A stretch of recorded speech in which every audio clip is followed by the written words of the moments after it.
नमस्कार दोस्तों, आज के इस वीडियो में बात करेंगे कि आखिर टाइटैनिक जहाज कैसे डूब गया। लेकिन कभी नहीं डूबने वाला जहाज आखिर कैसे डूब गया, चलो जानते हैं। जिस कंपनी ने टाइटैनिक जहाज को बनाया था उस कंपनी ने दावा किया था कि यह जहाज कभी भी नहीं डूबेगा, तो फिर कैसे डूब गया, चलो जानते हैं। बात है 10 अप्रैल 1912 की दोस्तों, जब टाइटैनिक अपने यात्रा के लिए पूरी तरीका से तैयार था। यह उस समय का सबसे बड़ा जहाज और सबसे लग्जरी जहाज था। लग्जरी जहाज की पहली यात्रा में अपने नाम लिखवाने के लिए इस जहाज में बड़े से बड़े आदमी, बड़े से बड़े बिजनेसमैन इसके यात्रा में शामिल हुए। अब उनको ये थोड़ी पता था कि यह हमारी लास्ट यात्रा होगी। टाइटैनिक की पहली यात्रा में यात्री और जहाज के मेंबर को मिलाकर 2240 यात्री शामिल हुए थे।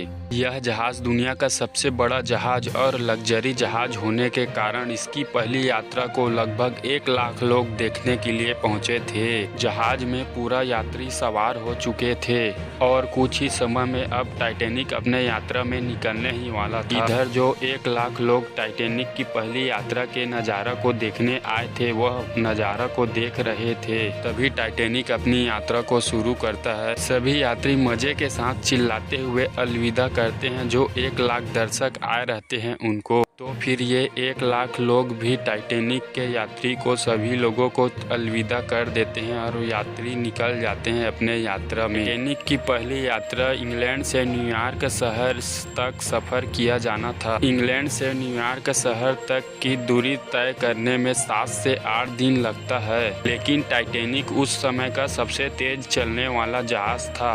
तो इस जहाज के कंपनी व्हाइट लाइन चाहती थी कि वह 8 दिन के सफ़र को मात्र 6 दिन में ही पूरा कर ले। लोग तो मानते हैं कि यह दुनिया का सबसे बड़ा जहाज है और सबसे लग्जरी जहाज है।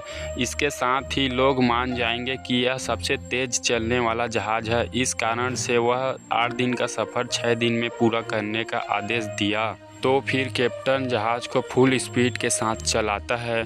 तभी कैप्टन को लगता है कि इस रास्ते में आइस बर्फ मिल सकता है। तो फिर उसने आइस बर्फ के खतरे को टालने के लिए एक दूसरा रास्ता चुना। भले ही थोड़ा सा दूर है, लेकिन इसमें आइस बर्फ मिलने की संभावना बहुत ही कम है। जब टाइटैनिक अपने आधे रास्ते में पहुंच चुका था, तभी उसे एक चेतावनी मिलती है कि आगे आइस बर्फ मिल सकता है। 14 अप्रैल को दूसरी आइस बर्फ की चेतावनी मिली, जो कि मात्र 1 दिन की दूरी में था। फिर एक वायरलेस ऑपरेटर ने चेतावनी के बारे में कैप्टन को बताया। फिर जहाज के कैप्टन ने जहाज के मालिक को बताया, जो कि उसी जहाज में वह पहली यात्रा में शामिल था। फिर मालिक ने इस बात को नज़रअंदाज कर दिया। उसका मानना था कि समुद्र में आइस बर्फ मिलना आम बात है और उसने सोचा कि वह जो जहाज में बैठा है वह जहाज कोई आम जहाज नहीं है, बल्कि वह कभी ना डूबने वाला जहाज है। मालिक नहीं चाहता था कि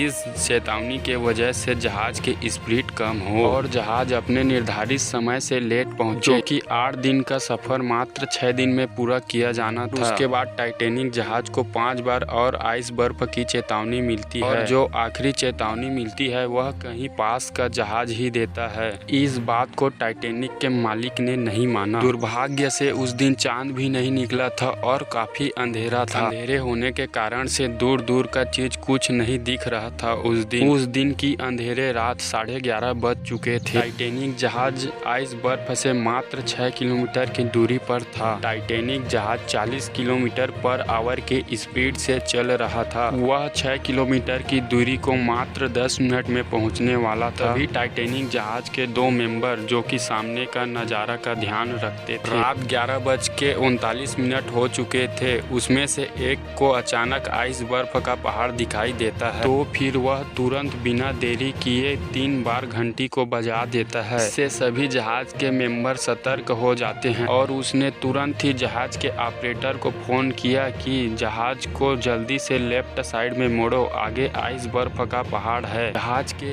एक ऑपरेटर ने सुना तो तुरंत ही जाकर वह जहाज को मोड़ने लगा, लेकिन अब बहुत देर हो चुका था और जहाज की स्पीड इतनी थी कि उसे कम जगह में इतना जल्दी मोड़ना संभव नहीं था। काफी हद हद तक जहाज को लेफ्ट साइड में मोड़ा गया, फिर भी वह इतना नहीं मुड़ा जितना मुड़ना चाहिए। फिर रात 11:40 में टाइटैनिक के सामने हिस्से राइट साइड में जाकर बर्फ के पहाड़ में टकरा गया और उसमें पानी भर गया और फिर वो धीरे से डूब गया। वीडियो अच्छा लगा तो लाइक करें और चैनल को सब्सक्राइब करें।